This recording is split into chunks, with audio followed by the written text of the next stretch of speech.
All right, there's a lot of you that got this idea in your head that I'm some bullshitter who doesn't know what he's talking about. He's all schizophrenic and fucking making shit up all the goddamn time. If you guys have listened to the conversations that I've been recording, you understand that I'm not full of shit. Um, with Samurai, he he doesn't know much. He knows a little bit about the meth there and some of the hallucinogens and stuff like that. You can't live in Boulder and know nothing about that. It's just not possible. Um, but he's also a good friend. I've spoken with him a few times. A lot of the things that he had to say I would like to record, but they're not as important. Um, when it comes to human trafficking, your best resource is the victims. Desiree is a good resource. Leah Plunkett, another good resource. Now, Leah Plunkett wasn't really, she was a prostitute for profit. She chose to prostitute herself. It's a bit different, but it's still human trafficking. Um, Jay, the guy that I was talking to, her ex, he was pretty fucking honest, wasn't he? Would he have said that stuff if he'd known he was being recorded? Probably not. Um, he does hold a lot of animosity towards Leah because she's, well, like I said, I told you how she was. Um, I suppose we should go down the line with the main people. Mandy Hughes knows to be afraid. Mandy Hughes has experience in the life. She knows the life from first-hand experience, not second-hand, not third. She knows firsthand. Can I verify this? No, I can't. Um, Before Natalie disappeared, I didn't even know she existed. But from the things that she said, yeah, she's pretty well aware. Um, then there's Candace Bondurant. How much does Candace Bondurant know about the life? She doesn't know shit. Candace Bondurant, by comparison, she is so fucking pampered. She doesn't know shit about human trafficking. She doesn't know shit about how ugly this world really, really, truly is. What she knows is horror stories that people tell, and that's about it. Like, she didn't know to be afraid of the cops, for Christ's fucking sake. Even with me explaining it to her, not until she was confronted with it on her way to take her kids to school and on her way to take when she was at work. That's when that's when she realized, yeah, maybe Sean isn't as crazy as I'm wanting to believe right now. It wasn't me that scared Candace. It was Michael Beard, Officer Michael Beard of Haxton, Colorado. Um, let's go to somebody who knows a little bit more about the life. That would be Miss Peaches, Kayla Trujillo. She does know. She knows quite a bit. She hasn't had to live the life, but she knows many of the people in it. Samurai knows many of the people in it too. It'll drive you crazy. It really will. That's why it's important to have family to protect you from that.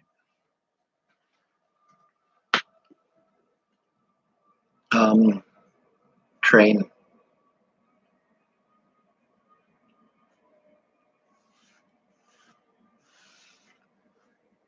I know the who's who of the drug world in Colorado, and at one point in time, I knew the who's who of the drug world here in Chapel, Nebraska. You just can't get away from it. Now, there's varying degrees of what people understand. Jay, he's got a lot of understanding. I mean, a lot of the stuff that he was talking about, he does have firsthand knowledge. A lot of the guys that he was talking about in that video, like Tigger, his name is John, by the way. John was a promoter. I don't know how much you guys know about the music scene, but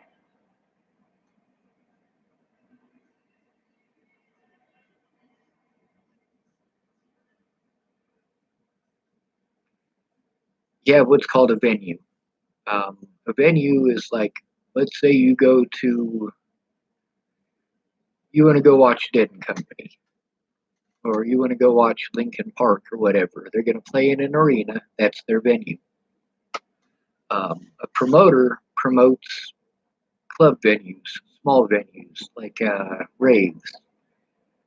Back in the 90s, early 2000s, a rave was completely different than it is today. Back then, a rave was an underground party. And a promoter, his job was to let everybody know about the party, to put up flyers, to go to the people who really like to frequent these things, like ecstasy dealers and people like that, and let them know where the party's going to be at. And then, the venue might be at mile marker 37 and a half. It might be at a loft in South Denver. It might be a warehouse in Arvada. It might be any number of these places. Um, this is how I know to be afraid of Ted. This is why his family is so deathly afraid of him. Ted's involved in some really fucked up shit. He knows a lot of the people that I know. And after Natalie died, they let me know, dude, this guy's bad news. I already knew he was bad news. Natalie told me about him. Alicia told me about him. Well, not so much Alicia, mostly Natalie. Um, I mean, this is a life you guys got no idea about. Now then, we gotta talk about the FBI a little bit, and we gotta talk about the Boulder Police Department and a few other police departments around Colorado. Boulder Police Department is absolutely involved in human trafficking. There is no way for them to deny this. There are too many people, too many witnesses, from Nancy Stopka to Christopher Weaver to just so many people. I mean, oh my God. Um,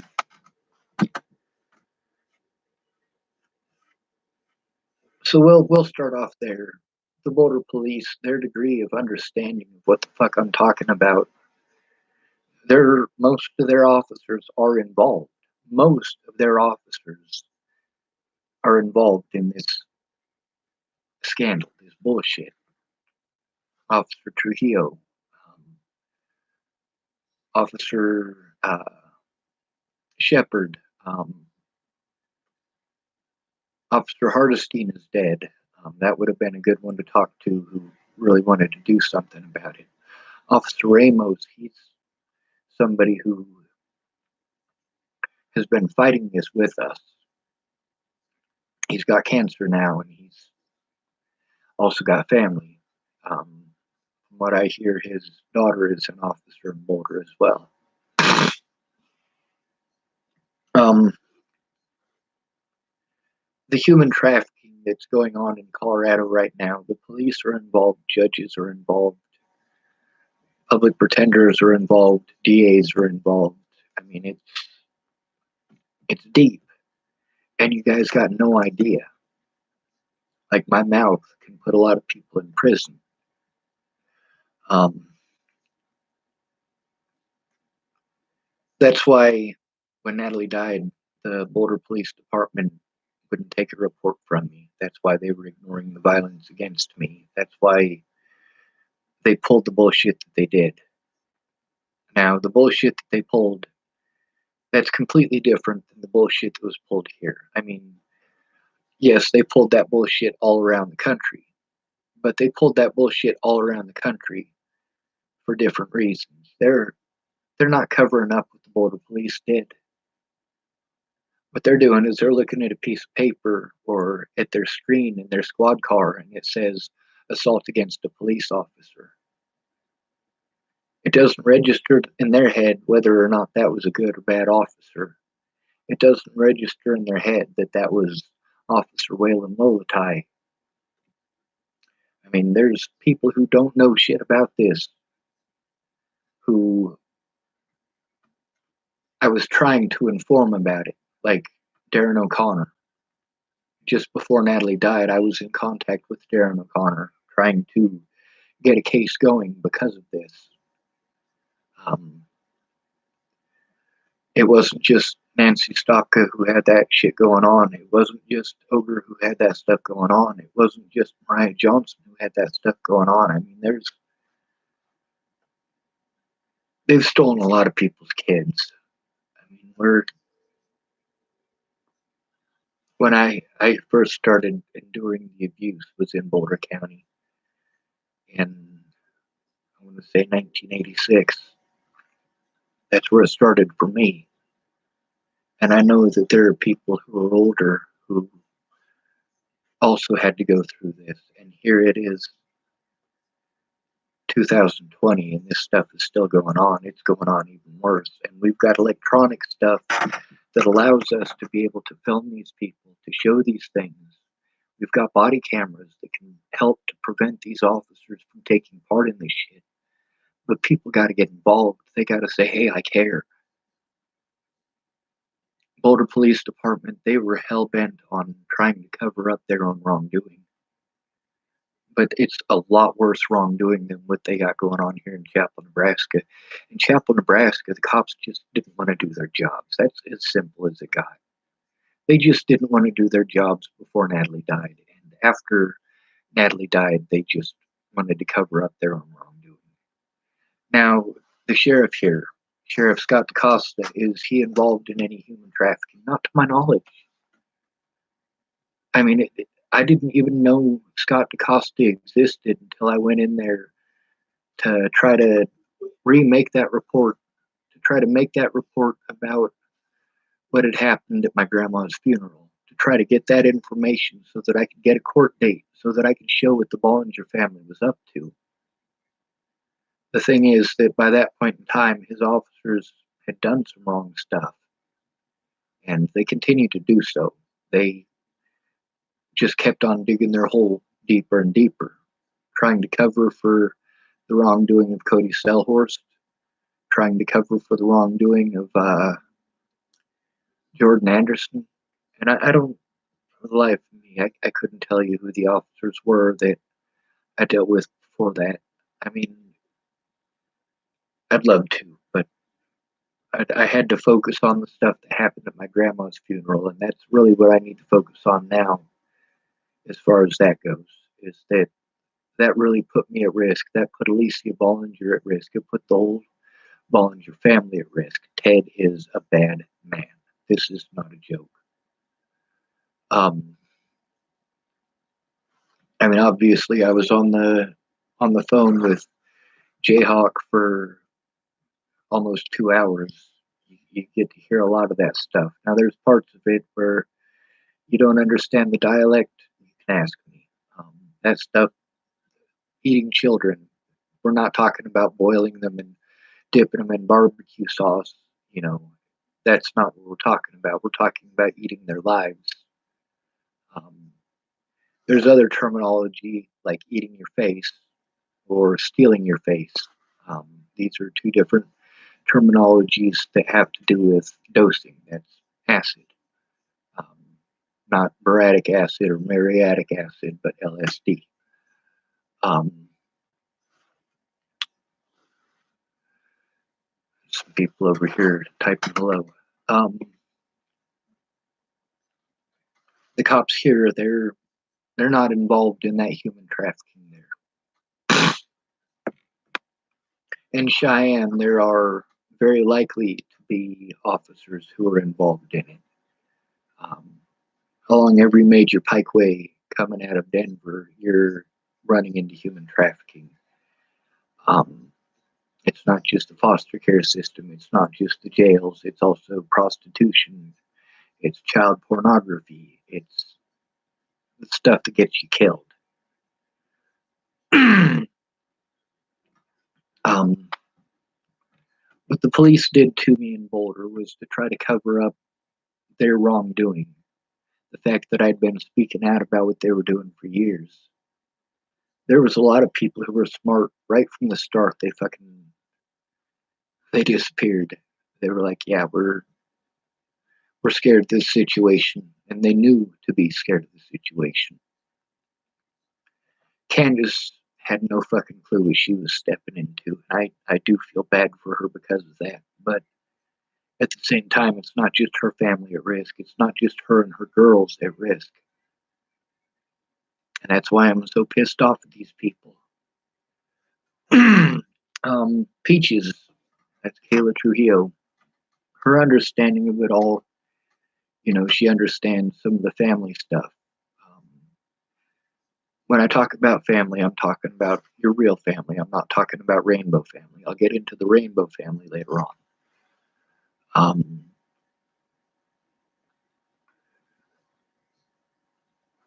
there's a lot of people in Boulder who know that this is going on. I mean, it's not something that you can keep a secret.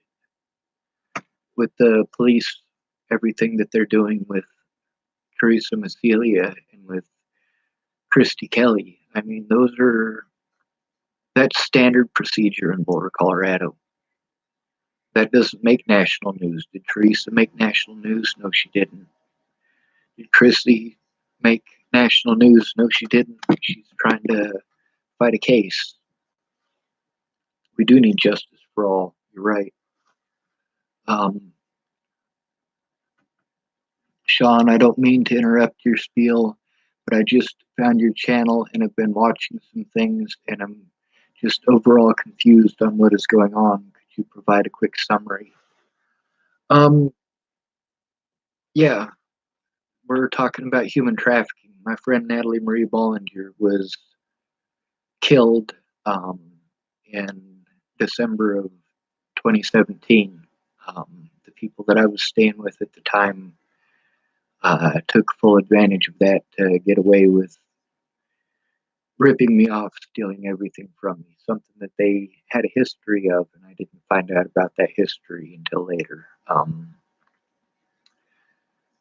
I had been harassing Natalie prior to her being shot in the head because there were some rumors that got out of hand. I've been involved in trying to do something about the human trafficking and the child molestation and all of that in Colorado since about 1987. Um, Natalie didn't understand. She was young and she was pretty, and she didn't understand how one little rumor that it's just one little white lie that she was telling to try to protect her pride and to try to make her family happy. But she didn't understand how that little white lie would turn into a big giant mess. It started off with her. I don't even know that it was her that claimed that I stalked her in the beginning. I don't know who it was in that household who made that claim first. But the fact is that Natalie had been a victim of human trafficking. She was a victim of the drug trade in Colorado, in Boulder in specific. Sorry, train. I'm autistic, so they used that as an excuse to do some pretty fucked up shit to me. To label me as mentally ill and get away with doing a lot of fucked up shit. Um, so the rumor started off as I had stalked her to Virginia, and then as I was leaving Virginia, I got a hold of a mutual friend of ours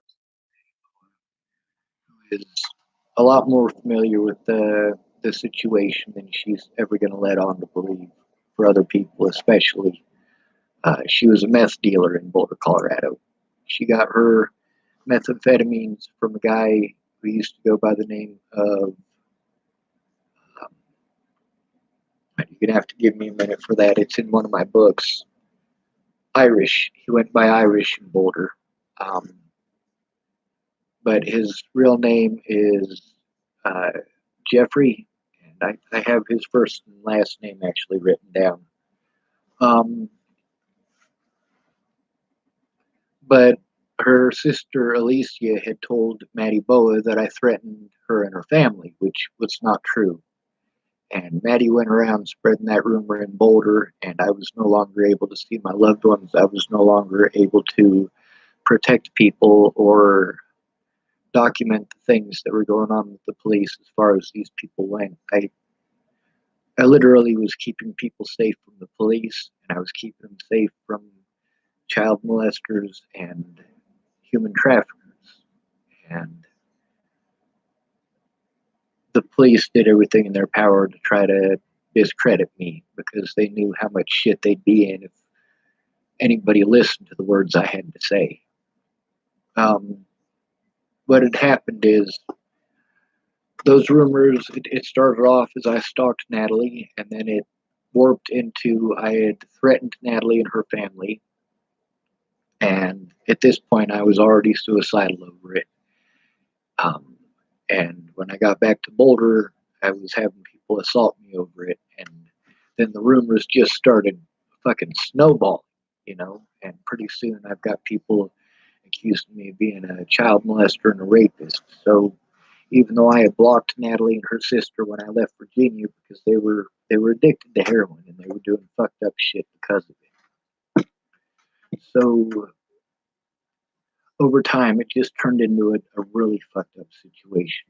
And I was harassing Natalie to try to get her to call off the dogs because the police weren't doing a goddamn thing anywhere. They kept on giving me excuse after excuse why they couldn't do anything. And the people I was staying with stole my money, and they were drug dealers as well. I was only staying there so I could be closer to my loved ones, and it was just a fucked up situation. Um, they took advantage of Natalie's death to get away with the things that they had done to me. Um, and the Boulder Police utilized Natalie's death to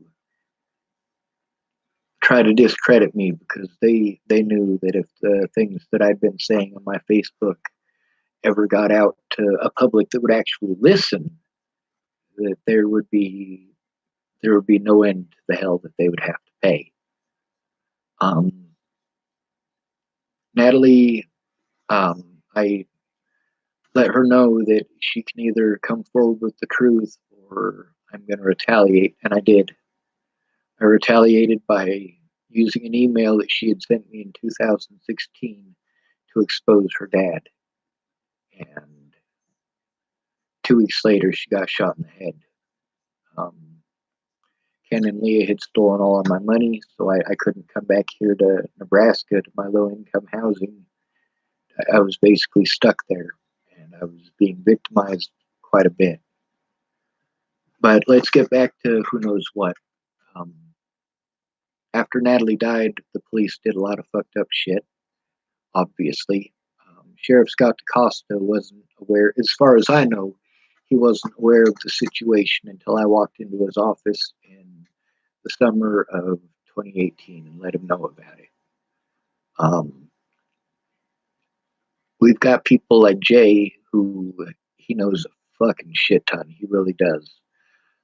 Him, a guy named Blue Smurf, who he actually talks about Blue Smurf in the video that I made, but he uses Blue Smurf's real name. There's a lot of other people involved. Tigger knows quite a bit. His real name is John. Then there's other people like Hannah and Melissa Joss. They don't know a whole lot, but they do know a lot of those people, which is something that's important to note. They may not know all the details, they may not know how deep it goes, but they do know the people involved. Um, but the assault by Officer Waylon Lolatai, that's who Boulder Police hire. They hire actual criminals. They hire people specifically that are hobo hunters. They hire people specifically that will allow them to get away with what it is that they're doing. And it's a top down hiring scheme. You get a crooked motherfucker at the top, and he's going to want to hire people who are similar minded and people who are going to go along with his scheme. Um, and then you try to hire a few quasi Boy Scouts in between there that you can, throw up for a public face. Like, see, we have Boy Scouts here in Boulder. This Boy Scout here works for Boulder Police Department, and that dude is going to be the odd man out.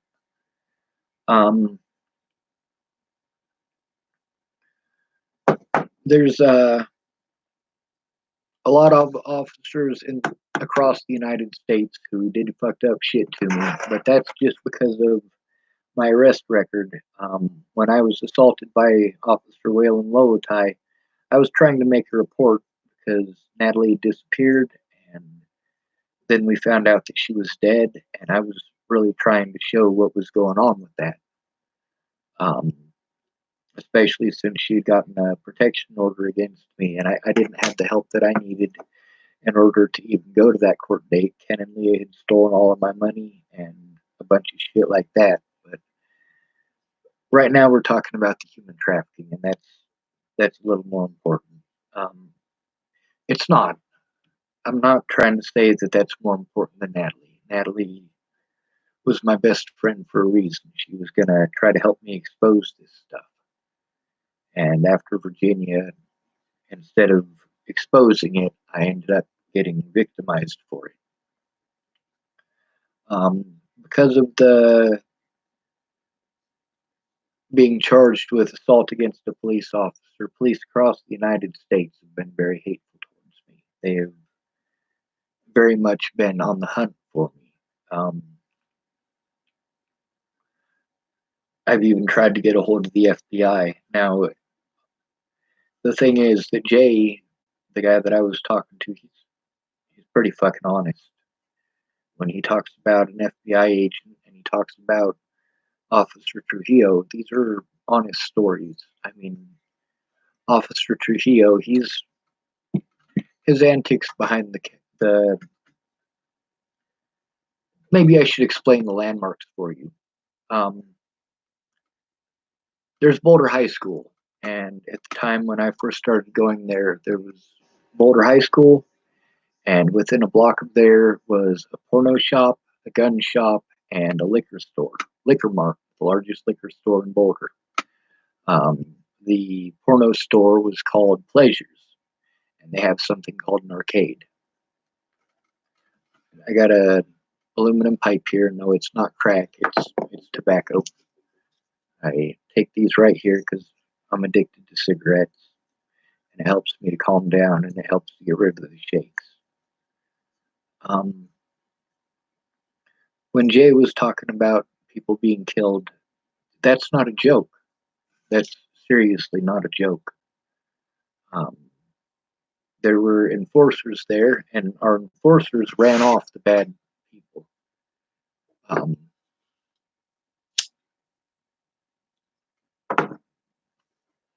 all this, it says fuck drugs, and then it says this message is held for review. I'm going to allow that to be shown. This is America, bud. You speak loud and proud. Um, so a lot of the officers across the United States, they didn't realize who it was they were protecting. They didn't realize the sheer magnitude of their decisions and their choices. Um, and sending me to nuthatches repeatedly, to be drugged repeatedly, like Boulder had done. Boulder Boulder is a rich people's town. They can buy your fucking kids if they want. If a rich person wants to stick his dick in your 6-year-old blonde haired, blue eyed daughter, the Boulder police will get that girl for him. That's how corrupt they are. And they have no remorse about it, and there are no checks in place to stop them from doing it. There are foster families in Boulder, Colorado that are invested in the drug trade and the sex trafficking trade and the child porn trade. But unlike many other places, um, they have the police on lockdown. They own the police.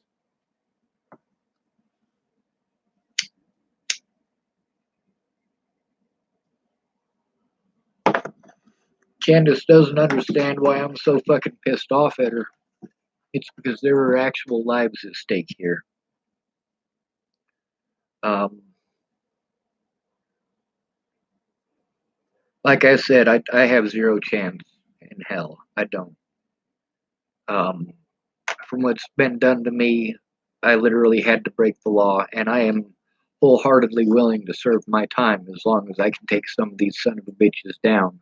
But in order to do that, I need a lawyer. I need to be able to fight these people in court, and they did everything in their power to prevent that from happening. Now, obviously, there are officers in Denver who are involved in this, a lot of them. But Denver wasn't really my service area. Boulder was. I protected people from these predators, and there were police officers who came to me and let me know who the sexual predators were out on the streets so we could run them off. Officer Ramos is one of those officers. There was also um, Officer Moore, and uh, there's also one of the Boy Scouts, an officer that we called Mighty Mouse. Um, Good story about that, but it's not important in this video. Um, there's a guy named Joshua Abear. He doesn't know a whole lot, but he knows a lot of the parties involved. To some degree, he knows a little bit about well, he knows quite a bit about the drug trade, but not so much about the child trafficking. Um, Jayhawk, he knows a bit about the trafficking, but not as much as people like Nancy Stopka or Mariah Johnson or Ogre, who had their children taken, or Roberta. Um, these are a lot of people that,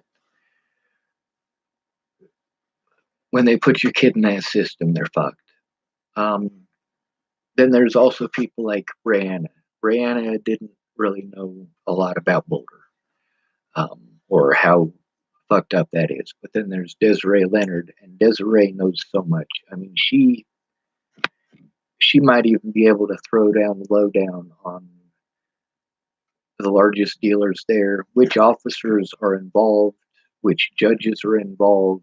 I mean, they tried to make Desiree crazy by injecting her with a lot of drugs. The police did, by the way, not the drug dealers. Um, but Desiree knows a shit ton about it. She was going to try to help me find some missing people that might have been in the Cheyenne area being human trafficked. And that's why I went and rescued her. Well, also because I love Desiree. She protected a lot of us out there. Um,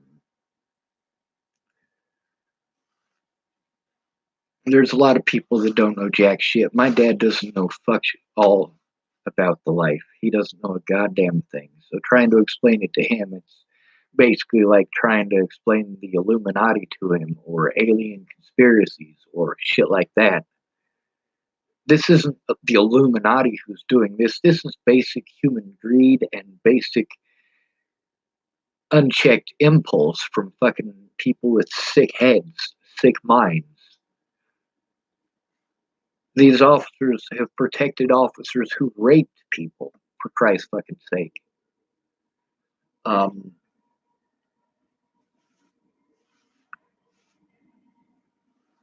Sorry about the train. I got Asperger's, and part of that is sensory overload. I can't keep my train of thought while that's going on. Um, then there's people like Amy Spencer. Amy Spencer knows a bit about the life. She married a former street kid by the name of Nathan Kingery and had a couple of kids with him. Um, this guy is, he knows some people. He knows some of this stuff is going on. He knows some of the parties involved. I don't know how much he knows, but I do know that before I met him, he was friends with my older brother. And my older brother doesn't know a lot, but he knows quite a bit about the drug trade part. When I say that I should have been a drug dealer, I mean, my whole family is a bunch of drug dealers. The friends that I had most growing up, a bunch of drug dealers. Um, there's people that are here that don't know fuck all about it, like the Martindale family. They don't know fuck all about any of that. There is Jessica Martindale who married Officer William Burr or William Barr, sorry, and William Barr informed me a bit about the police down there and the shit that they were involved in and some other stuff, but uh, he has since been scared, um, and he has done a complete 180 on what he has to say about it. The guy's a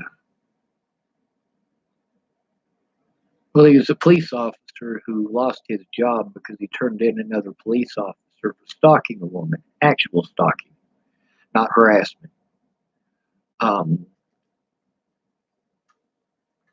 so William Barr, he shouldn't be a cop. I did think of him as a good officer, but I can't anymore. Most of the officers across the United States who have taken part in this, they have the same things that they do everywhere. You try to turn in a police officer, they lock you up on suicide watch. They claim that you were trying to kill yourself, and that makes it all right that they did whatever they did. Um, I really need Scott DaCosta to, first of all, his officers need to be in the least reprimanded. Um, but there's at least one of those officers who needs to have a warrant out for his arrest, and that is Officer Cody Selhorst. He does absolutely need to have a warrant out for his arrest. Um, Officer Jared Hahn needs to be removed from the Chapel Police Department or Chapel Sheriff's Department. He's not a good cop. But Sheriff Scott DaCosta, I mean, really all he's trying to do is protect his officers, and he really needs to realize how fucked up a situation I was put into because those officers didn't do their job. Even if we start with the stuff that happened after Natalie was dead and throw away everything that happened before Natalie was killed, his officers fucked up big. Um, the officers in Tacoma, the heroin epidemic up there and the meth epidemic up there and a lot of the prostitution and stuff like that. I've got a couple of the security guards that spoke about that situation. Their testimony is here on my YouTube. Um, one of those prostitutes is actually here on my YouTube. Quite a few addicts have been recorded there on my YouTube here. Um, if you go to Four Peaches the Liar, that's one of my videos here. That video itself is just me talking about Peaches, but attached to it is over 100 conversations with witnesses in this scenario, um, including Mandy Hughes and Alyssa Rainwater. Alyssa Rainwater is not as attuned to the whole situation. Um, Her mother, Mandy Hughes, knows a lot more, and she was able to keep a lot of that from her kids.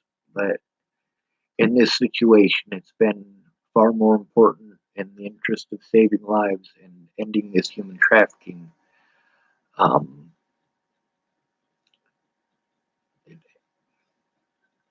Shit, I fucked that one up, didn't I? Sorry, I'm trying to find a video while talking, and I can't do two things at once. But let me type it in here. Um, most of these officers, they didn't mean any harm by the shit that they did. They just are completely ignorant of the situation, and it's easy to discredit someone, especially when they have nobody in their corner.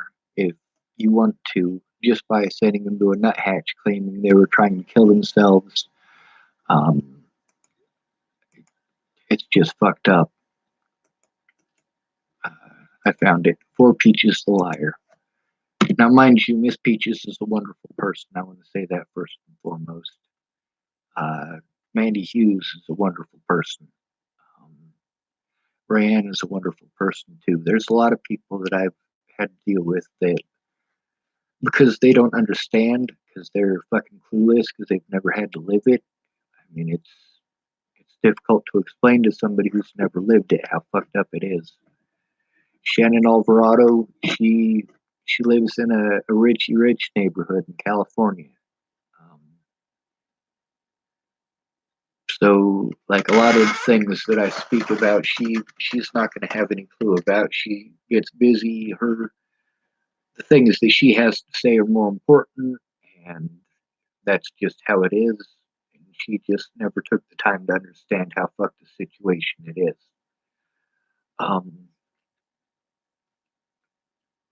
a lot of the officers that I dealt with in Boulder County, it's not just the Boulder County Sheriff's Department and the Boulder Police Department that's involved with this. It's also the CU Campus Police, um, and it's also the FBI, um, obviously. These are all things that a lot of street people know about, and most of us who know about it, we end up taking it up the ass. We end up getting the shaft. There's newcomers to the scene, like Derek Parrish. Yeah, he doesn't know a whole lot about the human trafficking, if anything at all. As far as the drug dealing goes, yeah, he was kind of a small fry. He sold weed, and so did his mom. They're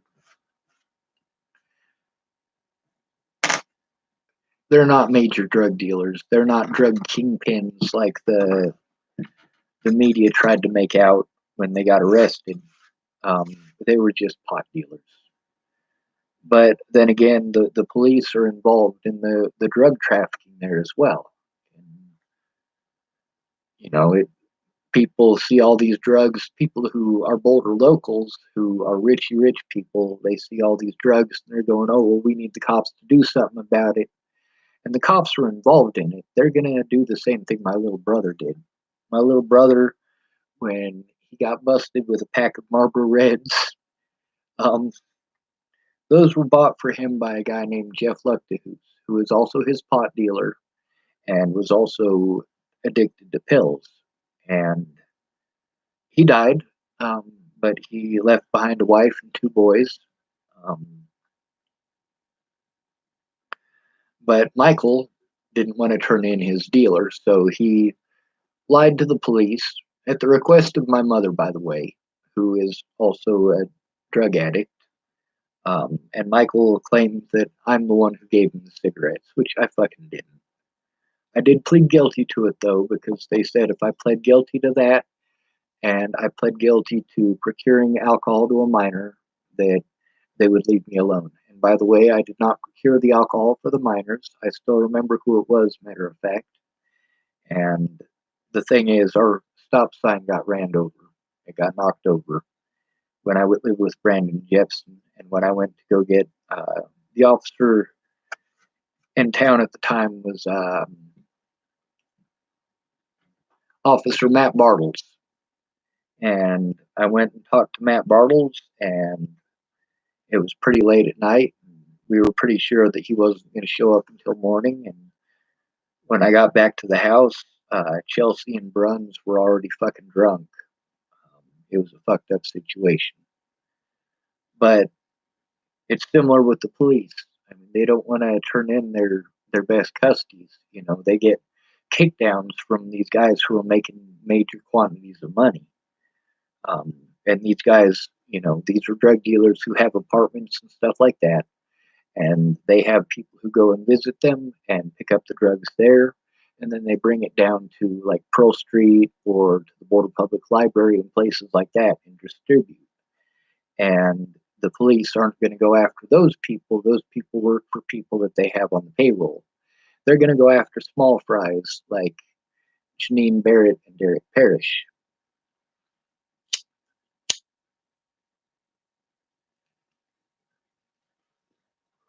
Meanwhile, you've got drug dealers in that area who are connected, like Ted Bollinger. Um, Ted Bollinger does have connections. Um, I really didn't know much about him. I didn't, not until Natalie was killed. Um, but when I did start learning about him, I did learn about him from people who are credible. People who are credible in the drug world, which is different from what's credible in court. Um, for me, not doing the drugs, but also not turning in all of these drug dealers, um, I got a lot of respect out of those guys. One of them, his name is George Helmstetter, and I've protected his ass on several occasions, not from selling drugs, but from his own stupidity, because he was going to get into a fight with some people in a place where he doesn't want to be getting into a fight, like a courtroom. Um, there are people who know that will never come forward, and me recording them and putting it on my YouTube here does put my life at risk. But the other thing is, there's officers like Michael Beard. Michael Beard did the fucked up shit that he did because he didn't realize who it was he was protecting. He didn't realize that he was fucking with Candace Bondurant over drug dealers and child molesters and human traffickers, and some of those people are police officers. They did everything that they could to discredit me. And if you look up my name, Sean David Schwartz, or you look up the name Natalie Bollinger, you get to see a whole bunch of fucked up slander. Um, I've broken a lot of laws to try to force this to come forward because if I'm going to go down for shit that I didn't do, and I'm never going to be allowed an honest day in court, fuck yes, I'm going to expose the shit out of them bitches. Now, I was trying to be a lot more discreet about it before Natalie was killed. A lot more discreet. I was mostly recording it, and I needed to be able to video and audio record it, though, and that was a major issue that I was having. The best that I could do at the time was just to type about it and be as vague as possible so I didn't put people at risk. But to type about it on my Facebook, and a lot of the stuff that I typed about is still on there. Then there's people like Jamie Curtis. She doesn't know shit about any of this. She really doesn't. If I was to explain her about the human trafficking stuff, to her, it's just, you know, the equivalent in her head is, like I had watched an episode of NCIS or something, and I'm coming back and telling her what I saw on a TV show. I mean, it's as far from her life as you can possibly get. Um, then you've got people like, uh, well, like Lana and Amanda Engeline. Lana had to live through a bit of bullshit in Colorado, um, but she doesn't know so much. She does know a bit, though, which I'd love for her to come forward about. Um, then there's um, Amanda Engeline, and she's been a prostitute, but it wasn't in Colorado. It was in Montana. So, she does know a little bit about the life, but I mean, she was living with her mom at the time that she was doing that, and she was, it's not like she was forced into it. It was a completely different situation than it was with Desiree down in Colorado and in Cheyenne. So, I mean, as far as having her come forward about anything in Colorado, she's not going to be able to. Yes, she was a prostitute, but she was not a prostitute in Colorado. Um, then there's Laura Nelson. She does know quite a bit about the corruption, and she knows a bit just because of a family that she has. Her nephew, uh, Nathan Forrest, was killed. He went down to Colorado to Boulder to get a couple pounds of weed, and they found his body in Wyoming. Um, so I guess that covers as best as it can the people that I know that are involved and what they know, why they did the things that they did. Um, I mean, really, a lot of the cops that did fucked up shit, they were protecting officers in other places that they didn't even know. They just knew from what was on the screen in their squad car when they looked up my name. That's what they had to go by. Um, with Ran Ingersoll, there's at least 3 recordings on here where she talks about the situation, and she's fairly honest about it. So if you guys go back and look at that, you realize that these cops were just covering for other cops, and also based on their understanding at the time, I was the bad guy. And now, they probably realize how bad they fucked up, but now it's too late for them to turn back and say I'm sorry because it could lose them their job. And of course, their job is more important than the truth, isn't it? But as far as the cops in Colorado go, Arapahoe County, Colorado, um, Jefferson County, Colorado, Adams County, Colorado, Boulder County, Colorado, these are some of the most corrupt places in America. Um, I mean, those counties alone are the most corrupt counties in Colorado, and several of the newspapers have done uh, articles about that, about how corrupt these places are. They let the people who are actually committing the crimes go, and they find homeless people to blame it on.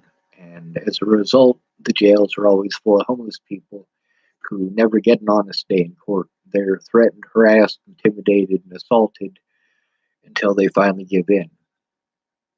Um,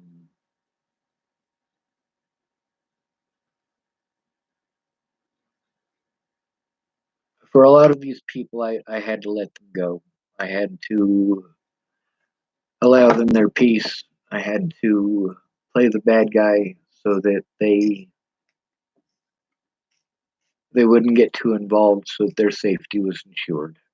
Um,